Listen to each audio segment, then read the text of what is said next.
So, guys, everybody makes mistakes. Okay, we all make mistakes. And I'm here to admit that I made a big mistake. Okay, I made a big mistake. And there's two things that we do on this channel: we admit when we make a mistake, and we do self care. Okay, and it's a long story, but I was able to get my vaccine today. And I wanted to sort of celebrate, getting the vaccine, put a little bit of a pep in my step, a little bit of an energy boost. I just wanted to sort of share my excitement. And I came up with this thing called what I call a cough crawl.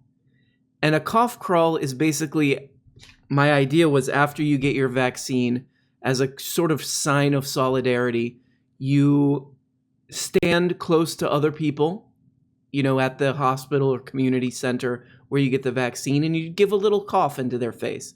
It's a sort of bonding thing between people. What was my idea? It didn't quite work out that way. I was brutally beaten, and even worse than that, I was asked to leave, which I consider a real infringement upon my liberties. And those liberties were bestowed upon me by the founding fatherin, as I call them, in the Constitution as well, which I've never actually read because what is it, on parchment or something? I'm not interested in that kind of stuff. So I made a mistake, and this video we're going to be looking at, he makes a mistake, and we all make mistakes, and we're all just trying to learn and grow. And by the way, speaking of the best science, nothing undercuts faith in the vaccine like what Jen Psaki said yesterday at the White House. So this has become a talking point. It is. And it's the dumbest talking point I can imagine. It is so stupid. Really. Here's Jen Psaki, White House press secretary yesterday, saying the thing that is most calibrated for people to say, I'm not going to bother getting the vaccine. Here it is right here. Part of what we're also trying to do is make our health and medical experts available to ensure people understand, and I'll reiterate it here today, it's not just a vaccine, as obviously an incredible medical breakthrough, and we want every American to have one. But even after you're vaccinated, social distancing, wearing masks are going to be essential, and we'll need to continue communicating about that through health and medical experts. So let me explain something to you. No. Hey, that's... Whoa, thanks for the drop, Ben. It's my explanation. No, we're not going to do that. Nobody's going to do that. Once people are vaccinated, they're just not going to do that. And you know what? They shouldn't do that, because at a certain level, yes, is there a baseline risk that a vanishingly few people could get infected after they get vaccinated? Sure. But the baseline level of risk is at that point. So, I could understand why somebody could get something like this wrong, because it is really hard to look this stuff up. It took me like at least 15 minutes.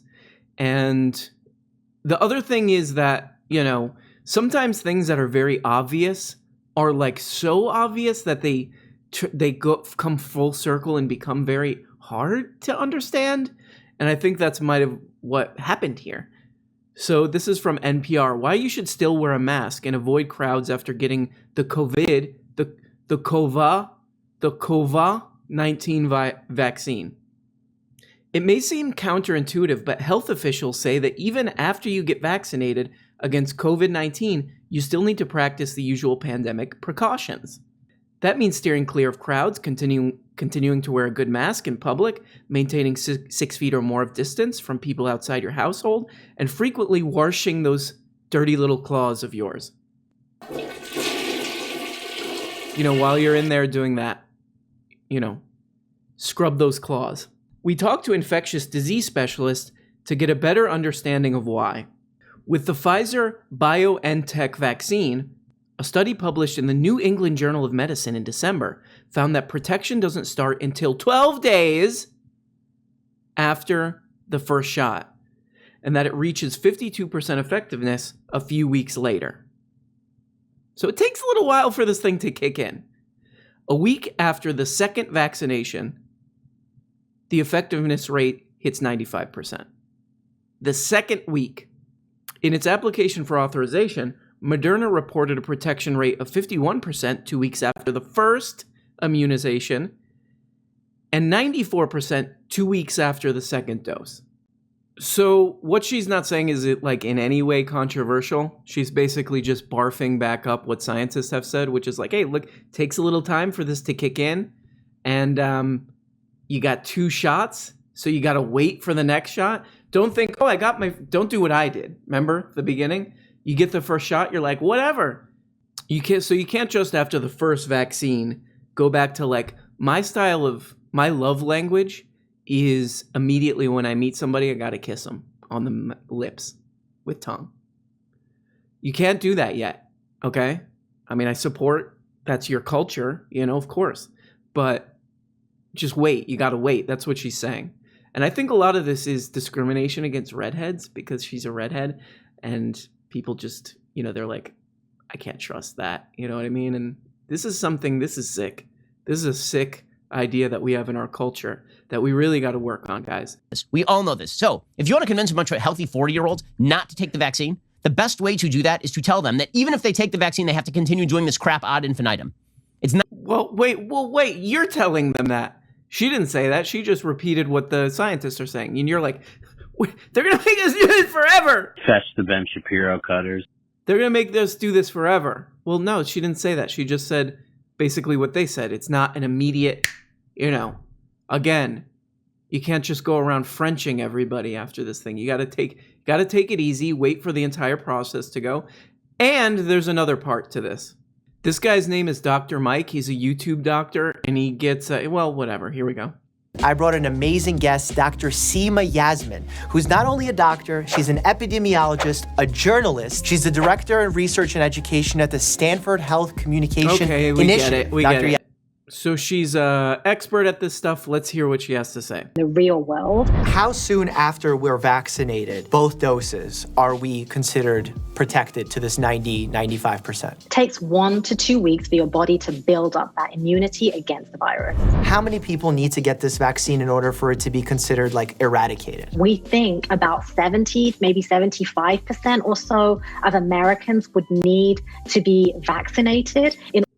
So that's part 2 of this explanation. 75% they think. And you notice she's like, I think that's the thing. Again, this is like these people are still trying to figure this thing out. So when these kooks, these online kooks who are out for as much of that as that they can shovel down their gullets, they'll say things like, oh, these people got something wrong. They're trying to figure it out, my dude. So let's calm down a little bit, okay?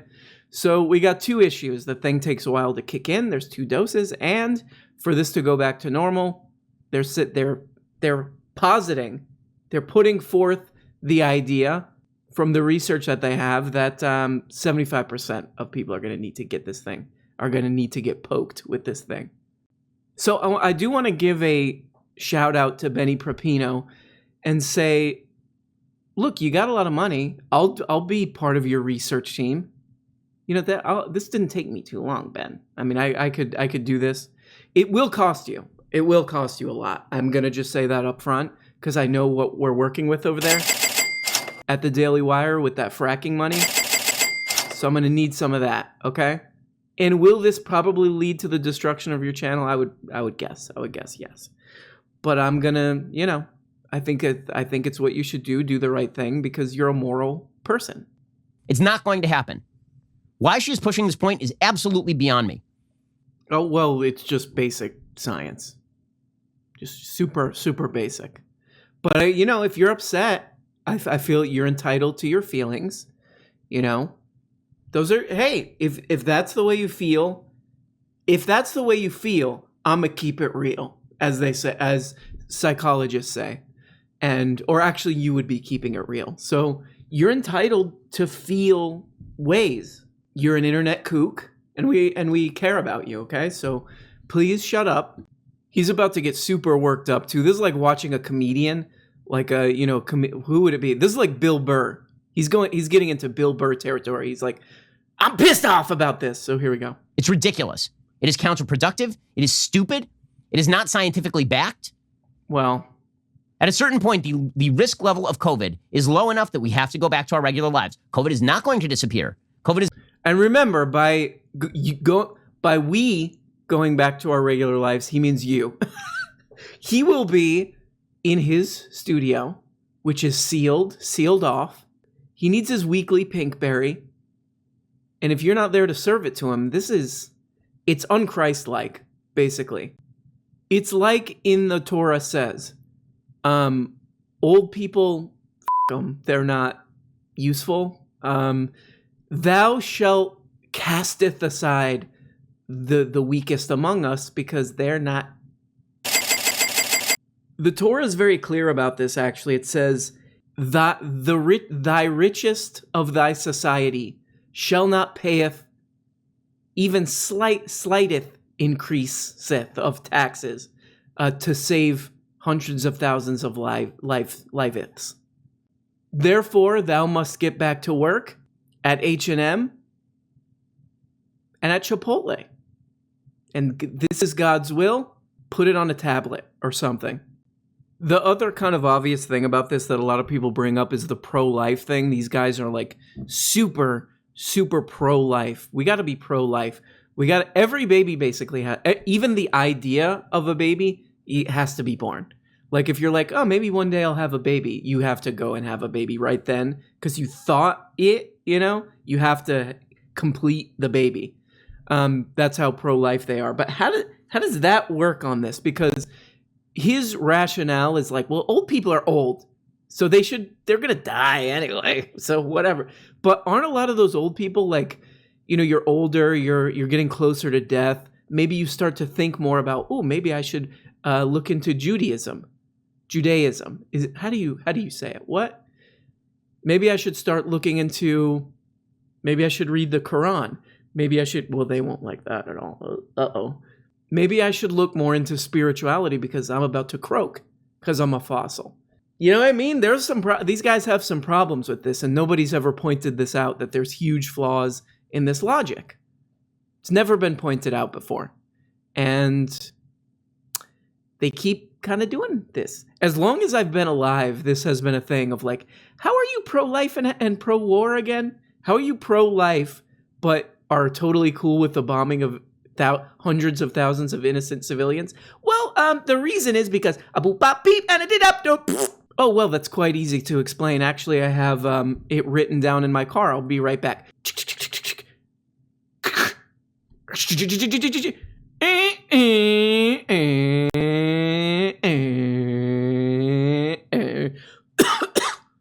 That's them pulling away as I'm driving off.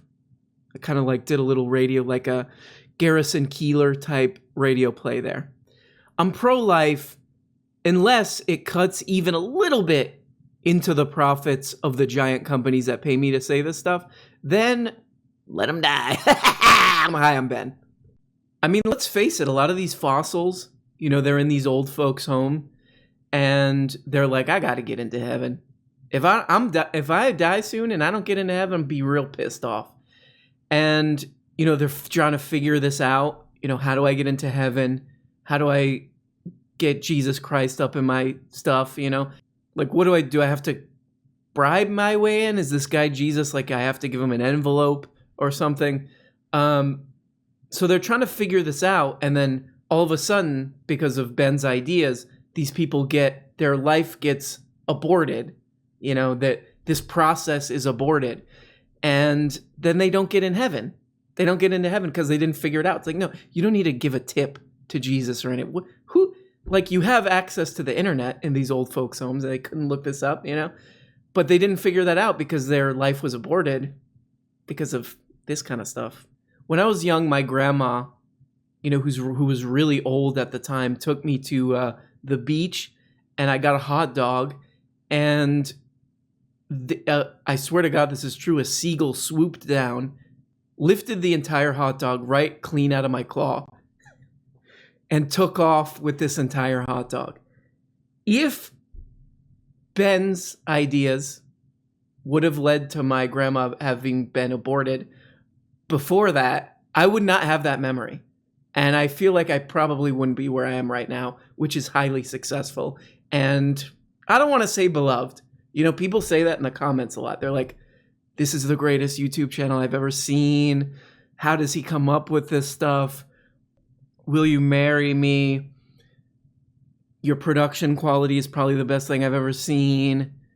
Your voice doesn't sound weird. Your forehead is normal size. Your hair looks like human hair. It's it's just sad to think about that I wouldn't be able to be here right now because of the kind of things that guys like this say, you know? My other grandma, when I was about 10 years old, she asked my uncle to take me to an IMAX movie because I was obsessed with going to see an IMAX movie. And she was like, just take him. He's 10 years old. He really wants to do this thing. And my uncle said, IMAX, what is that, a porno? I would have never had that. Would not have that memory because my grandma would be aborted. You know? I mean, it's just, so all these memories, all these opportunities to meet Christ, our Lord, who you better accept him out there. If you're watching this and you're like, oh, I'm an atheist, you better accept him or I will find you. Another thing is that we can't just throw all this stuff on the lunatic right-wingers. This is a bipartisan thing. And to quote the great Adolf Reed, liberals I do despise. And I think honestly, I think Biden would have done a really bad job on this thing too. Now that we're seeing the kind of like the dragging of the feet on the relief bill and all this stuff, like there is some stuff that he might have done differently that would have made things a little bit better. But from everything I've read that, you know, the experts, epidemiologists, and all these people are saying, is that really the only way to contain this thing, and, you know, really this would have helped the economy and all that stuff too, would be to do a really serious lockdown, not make people desperate for their basic survival stuff. Like you would have to give them payments, recurring payments and all this stuff. Biden wouldn't have done that. Sorry, guys. I mean, sorry. So we got a lot of work to do, but I'm hopeful, and beautiful people all across the country doing their best to deal with this. And I salute you and praise you and love you and care about you. And what? And thank you so much for staring at this video. A lot of people practice self-care. I practice self-flare, which is I walk around with a silk robe like Ric Flair, the wrestler. It's just a little spin on things. You know what I mean, guys? Okay, I'm kind of going off into what we call the lunatic zone at this point, which is sort of a scientific point of in these things that I do where it just drops off into rambling insanity. So I'm going to end it there. Love you and fetch the bolt cutters. Bye.